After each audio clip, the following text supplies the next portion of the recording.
All right. Hey, everybody. It is Matt, and I just want to do a quick little video. Going to go live over the next couple of days. And one, I want to just remind you that we are doing an Ask Me Anything call on Friday, May 12th at 12 p.m. Eastern. I'm going to go from 12 p.m. Eastern to 2 p.m. Eastern. You can register. There's a link below that I'll put in the comment section that you can register, or you can just ask me questions here and I will ask those. So here's how this works, okay? So let me just give you some of the main topics that people are already asking, okay?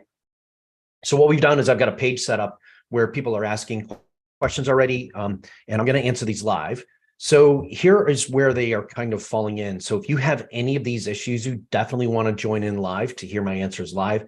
And if you don't ask a question prior, but something comes up during the live to ask me anything, you can ask it there and I will stay and make sure that I get those answered for you. So first is people have a lot of questions about what are the benefits or what are the drawbacks of running a cash-based medical practice. A lot of you that I talked to are in that beginning stage, like, you know that this is really a way to go, but you're bound by concerns or fears or trepidations about starting a cash practice because it seems so foreign to you.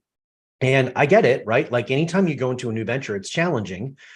So I'll dive into that topic. Like, a lot of people say the first big question is, yeah, I want to have a cash practice, but how do I do it? Okay.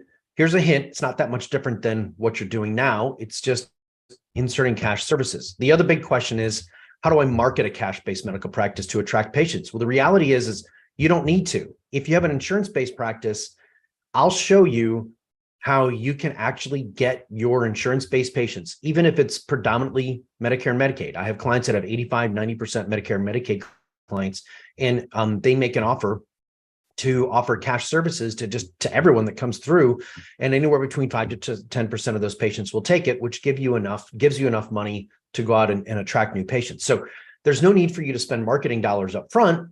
All you have to do is, quite frankly, just market to your existing list. I'll talk about how to do that. Next question that a lot of people ask falls into what are the strategies for setting prices and managing costs in a cash-based medical practice? I'll dive into that topic. And people also ask, one of the thing is, how long do I keep the insurance practice around? Do I completely shut it down and then wait for that to wind down before I make the transition? Here's a hint, don't.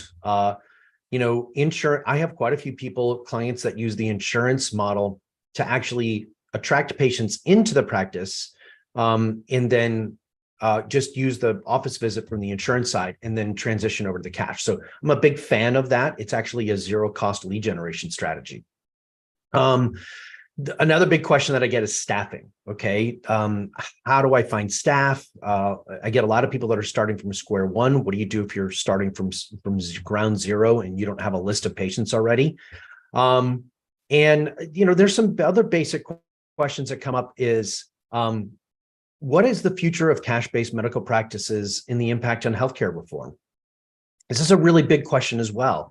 A lot of doctors have, you're in this business because you love to help people.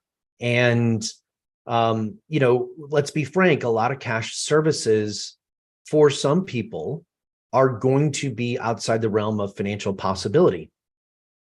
And I get that, right? But the other thing you have to realize is the latest numbers show that 62% of Americans have at least a $10,000 deductible for their family. Okay. And this is across all different types of insurance plans. This belief that everything and all things are covered by insurance just aren't true. Right. And they have a minimum $10,000 out-of-pocket expense each and every single year, even if they have a corporate plan. And so they're paying out of pocket anyway. And for a lot of your services are great preventative. They're not surgical. If you're in the orthopedic space, you're helping people get off of opioids, you're helping people avoid surgery, being down a long time. They're going to pay that 10 grand anyway. And, they're going to have to pay it out of pocket. And frankly, in my view, a lot of those solutions are not the best solutions for them. Orthobiologics, regenerative procedures are fantastic. If you're in the anti-aging longevity space, quite frankly, again, a good plan is a good treatment protocol is going to be $5,000 to $6,000, and it would never be covered by insurance. And it's going to give them better results and it's going to be a lot more preventative. It's going to prevent them from being type 2 diabetic or being a health burden 15 years down the line because they have to have a foot amputated. So these are the types of things that we're going to dive into, and I want you to join me. So in the chat below, you're going to notice that there is a link that you can sign up to join me.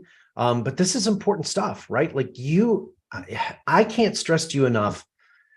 I think that every single practice that is out there should have cash options for their patients, because your patients are just as frustrated as you are. They are completely frustrated with the state of healthcare. And let's be frank, Washington isn't going to fix it. Washington is beholden to the insurance companies and the pharmaceutical companies. They are not beholden to the American people, and they're certainly not beholden to the doctors.